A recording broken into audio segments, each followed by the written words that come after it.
Hello everybody. I'm a bit diagonal. Apologies for that. I have my phone, aka my camera, hanging from my lamp because I don't want to bloody hold it. I usually hold the phone up like this when I make recordings, but my hand gets tired. So, hello. Good hello to my new subscribers. I hear you came from Jason Scott's tweet or from waxy.org. Thank you for subscribing. You probably came here expecting loads and loads and loads of speed coding. Well, you got some. I plan to do more speed coding in the future. I don't know what of. It has to be something I'm good at, and it has to be something that's interesting. So I don't really have any ideas as of yet, but I've been thinking about making a new speed coding series and making it more of a production. I have two sources of drama in my life. That's what I really want to talk about. One is geek drama, and the other is social drama. I'll talk about the geek drama first. And I'm not like saying, ooh, this is terrible. Drama, drama, drama. Like I'm using the term drama because it is a bit drama-ish. It doesn't really bother me that much, but it's something to talk about in the context of drama. So, my geek drama first. On the Sega Genesis, there is a way to draw 512 colors on the screen at one time.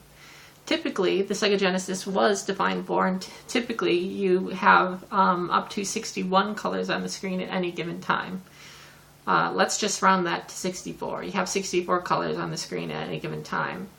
And that's not per pixel 64 colors. You can't have a difference between within 0 and 64 or 0 and 63 with adjacent pixels. It has to be with adjacent 8x8 pixels. Because every 8x8 pixel has a 2-bit selection of 16 color palette, of a 16 color palette. And so that's all well and good. Like you have 64 colors on the Sega Genesis. That's awesome. That's better than the Nintendo. Not better than the Nintendo 64. Not better than the Super Nintendo, but it's better than the Nintendo. Anyway. So there's a technique to get 512 colors on the screen. What you do is you forget the hardware. You forget all the hardware that draws the sprites and whatnot, and you initiate a DMA transfer between your picture and CRAM.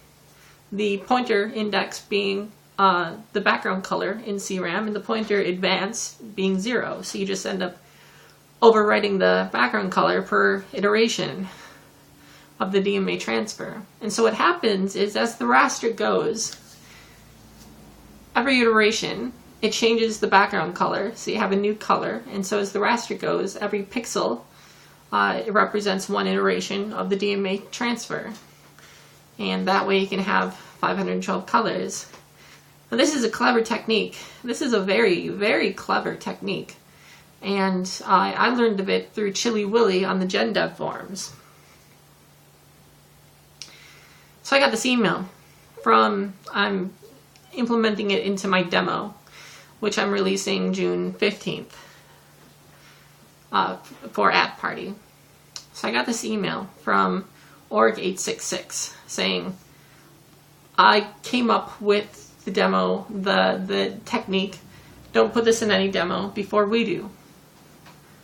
And so I did a bit of research and I found out that Chili Willy is not the author of the technique. He did not come up with the technique. George did.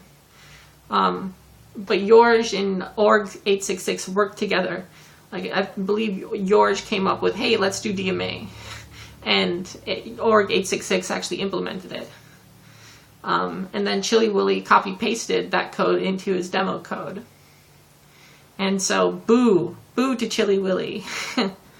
That puts me in a predicament because I want to use this effect. It's already written into my demo. I already uploaded the demo into the Party Meister of the party website.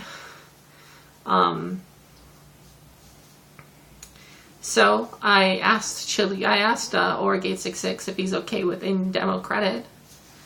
I don't want to remove the effect from my demo. That would suck. I had my graphician make a graphic for it.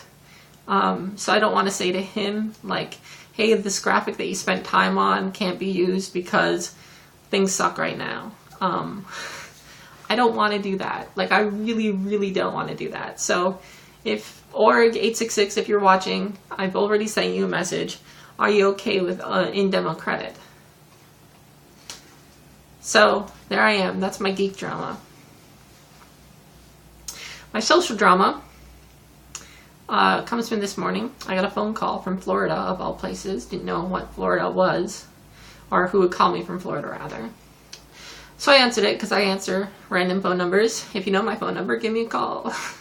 I'll pick up, probably, if I'm not busy. So I got this call from Florida, and it turned out to be coming from Rhode Island. A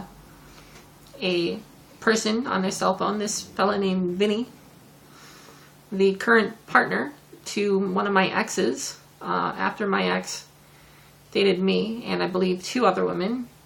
Then he dated men, and he dated Vinny, and they got married.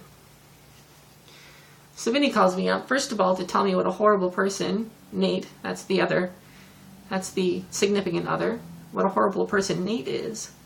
And then tells me what a horrible person I am for not giving Nate any closure, because we broke up 5-6 years ago, for not giving Nate any closure because Nate takes it out on him. There's a couple things I say to this. Nuts to that. It's been 6 years. Get over it. Sometimes you don't have closure. I've told you why, but you don't accept the reason why. And so, sometimes you don't have closure in life. Life sucks sometimes. It's been 6 years. Get over it. Second, it's not my responsibility what Nate does with himself to other people. At all. So, yeah, that's my social drama.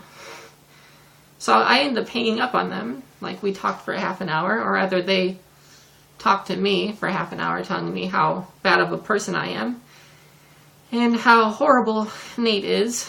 This all coming from Vinny, and me going,